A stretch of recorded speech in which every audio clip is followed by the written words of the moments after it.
A while ago, I try crook my fingers and it now work at all. Like back in the day, me used to can do. Not a sound come from it. But anyway, hi Manita crew, hope everybody's doing well. It's the end of another week. Like, can you believe it? Just yesterday I did Sunday. Like, seriously, it was just Sunday yesterday and another weekend.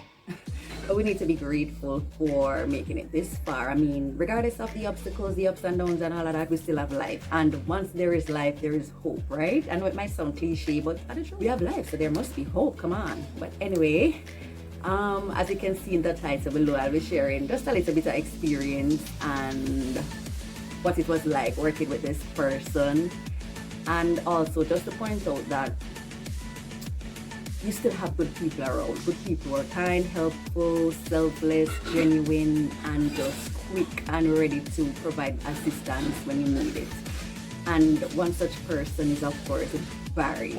Yeah, and you know, this video comes about because of a post I saw on Facebook since a week.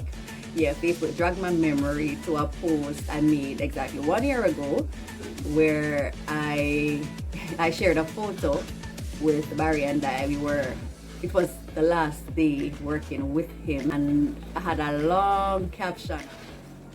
I was just pouring my heart out how I missed working with this legend, right? It was such a long caption, like, you know, one of them posts you see on Facebook where you start read it and by you reach midway you just skip over it because you can't read such a long post.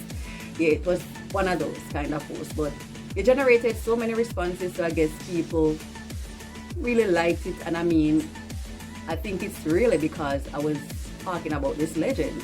It must have been because I was talking about Barry, like who would read something pertaining to Barry. But anyway, yeah, let me share some details on how we met. But before doing that, I have to put everything in perspective, right? So it all started out from just being a regular listener. But alright, well, before that, I wasn't really a radio person growing up. I wasn't even a TV person. I was more a bookworm. Like, me used to love read. Like, everything you can think of, me read newspaper, books and all of that, and everything me I do, me always have something I read. But I still had some radio personalities who I looked up to from me pick me a grow, like Alan Magnus and Ray Samuels. Like, me did have to listen to them every morning. It was a staple in the household. Ron Muschette, of course. Ron Muschette and him top 7 like me in a taxi, and him had do the top 7, like he used to count it down from 7 to 1, and like if me in the taxi and me stop come like when him there number 2, I'm not get to hear number 1, it's like my whole day spoil. Like, it was such a good feature. And of course everybody knows that me a Raga Shanti fan from ever since. Like, the people in my community, they refer to me as Raga because I really didn't love Raga Shanti like that. Still love him. And Barry now, with Barry, I knew the voice and I knew the name, but I did not know the person. Like, I didn't even knew what he looked like. Like, me don't know him none at all like that. I know the voice and I know the name. Like, everybody in Jamaica must know the name, Barry G. And the unmistakable voice. Once you hear it, you know, say, yeah, you know the voice there, but you maybe not know how the person looked yet. That was me. But I remember I was sitting on my grandma's veranda one day, and I hear this radio show, and I say, wow, this sounds pretty interesting. Let me listen. Somebody there listening thing, and I hear him do some feature called Brainstorm. And it was really fun because, like, me I say, whoa, me know the answer there, but me not call. Me not call, me too shy because I could call radio station or anything. So me I listen and I enjoy it. So from me listen that the day they know, I said, boy, I have to go tune in every day because this show is too nice. So the following day, I listened and sing and enjoyed the whole program, because one thing about this show is it's educational. Like, you have to learn something we never know before once you listen to it. It's educational, it's informative, and it has an element of entertainment as well, because I know about it. Full of jokes. But anyway, I kept on listening from day to day, where I listen to the point where we start have problems in the household now, because they must say, me fear do my duties and me not do it because me so into this show here. So I was so Yeah, me I listen like every day. Me we have something on the stove, and so into the show that sometimes me we all forget say I cook, me I cook. Yeah, it was so intriguing, and I kept listening. Then me realized say him start post the brainstorms. That the brainstorm, by the way, is a sort of quiz. Like him a quiz you on certain topics, like any topic whatsoever, and you call in, texting to give your answer. So when we see it on Facebook, everybody knows that me a Facebook fanatic. So me can participate right there. So when we see him start give out the post and stuff, of course I participated. Sometimes me get it wrong, sometimes we get it correct. So the first time I get it correct, me say, wow, me right, I go win credit. And the credit wasn't even a big part of it, even though yeah, you win credit and all. The big part of it was just to hear Barry G mentioning your name and read it is like a big deal. Like you said, Natalie Nita, that's correct. You got the correct answer. Good. Like that to me was enough. So yeah, I feel good now and everything. Now Barry, I play a brainstorm and I win and I get credits, and that was awesome. But the first time now I met him was at a function. Well, before I get to that, Barry is a person who interacts with his listeners like it's just one family. Like he's that close to his listeners. Like he provided counseling to many. Yeah, he had a foundation. Well, before me get to all of this, like everything just jumbled. Let me run through quickly because I don't really want this to be a very long video. Just an intro as to how we met. Yeah. So the way he was close to his listeners, he started a thing he called the Barrington Syndicate, where he asked us to send in our names and our photos so he could put it on his website and give us a shout out during his show. And Barry's different from every other broadcaster. I'm not a big up and shout out. Him call it the register, the teachers. He's the teacher. So what I'm doing, him call our names and where we're listening from in the form of a register kind of thing. Yeah, one teacher, Barry G. Yeah, so that's what he did. And yeah, so persons from his syndicate, we met at a function he had in Montego Bay. I mean, I don't remember the name of the place because at the time I never really even did use the Montego Bay. But it was a function where we meet and greet and chat and laugh and had a little food and just had fun and getting to know the person behind the microphone. Yeah, so that was my first time meeting him, but I didn't really get to speak to him on a one-on-one because I know everybody I go to take pic and we just did celebrate and have a good time. So that was my first time meeting him, and the second time now was when he offered me a job. Yeah, the second time was when he had an outside broadcast in Kingston. So when we hear it on the radio say, Barry, I go there at Kingston, me say, me have to go there. Now, I had to go pick up my degree as well. So me say, you know what? Me not go pick up the degree yet. Me I wait until Barry come at Kingston because, yeah, me I go use one stone kill two birds. Me have to meet him again. And I went to the outside broadcast and was just having fun with other members from the syndicate because all I'm listeners, it's like we know each other. Like, yeah, we're friends on Facebook and we interact even when we're not listening to the show. Yeah, we kept, there was this bond. So members from the syndicate were there as well. And we were just having a good time, but because that we are Kingston and me have to come back a car and we have to go take bus taxi and everything.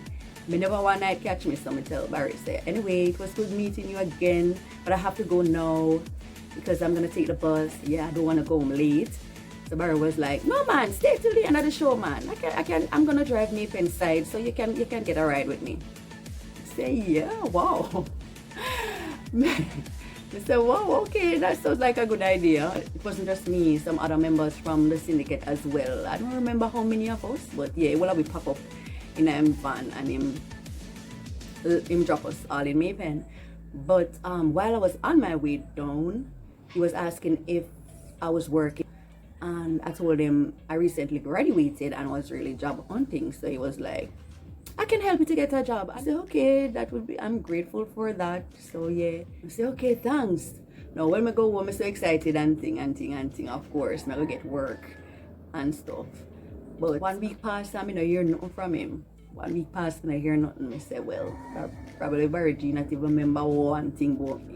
But I'm still hopeful. And I remember one evening now after the show, he called me because I won a brainstorm earlier in the day.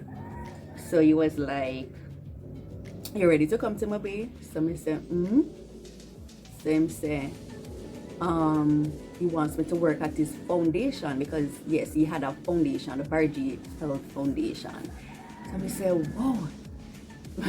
Boy, life is funny, you know, because yes, you wanting something, but as soon as I get the call, you're kind of hesitant, like say, all along you want this thing, and then when it finally comes to your door, it's like you're kind of hesitant, you're kind of nervous and things. But I guess it's natural, I'm not sure, but when him tell me about coming to work at his foundation, I said, Lord, gee, this is kind of sudden. Can you give me another week? Yeah, like, because to me it was that was a major move, because one, me no used to living outside of my parish, and two, yeah, while I was in Kingston going to school, family members me stay with, me no used to going out on my own, so me kind of hesitant now. Me say, Lord, yeah, when this me go take up on myself, me can't.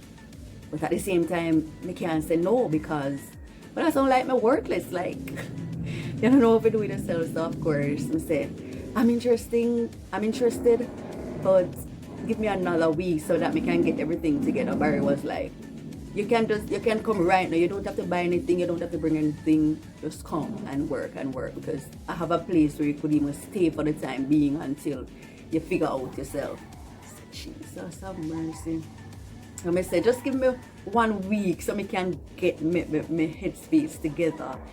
Yeah, and he said, okay, cool. So, yeah. So after the 1 week now, and I'm ready now to go my bay. Yeah, my father he dropped me down there, man, one of them friend. And I started to work at his foundation and stuff. Yeah, so initially it was at his foundation that I started to work. Yeah, and I remember one day I went to the studio with him after finishing my duties at the foundation. And then eventually I got the second job to work as his producer in the studio. So I was juggling both at his foundation and being in the studio assisting him. And yeah, that's really how we met and how I got the job. Yes, so I never really expect this video to be so long because I not even get into my experiences working with a Barry G, but I not even get into the experiences, but I guess some other time, right? But just a reminder that sometimes you pray for something to happen, you pray for a specific thing, and then when it comes to your doorstep, you are close the door, like what I was doing initially. Like when me hear him say, yeah, the job is ready now for you, I said, Lord, give me another week. Why are you asking for another week? It's here. Go get it. So yeah, sometimes we pray for things and then when it hits us, we are run from it. Nobody run from your blessings, just accept it. And another thing is that I was scared because I said I don't have any experiences in whatever field they might go put me in and stuff. So I said, gosh, how am I gonna manage? But sometimes in life you just learn along the way. Nobody with the excuses, because my excuse was that I don't have the experiences.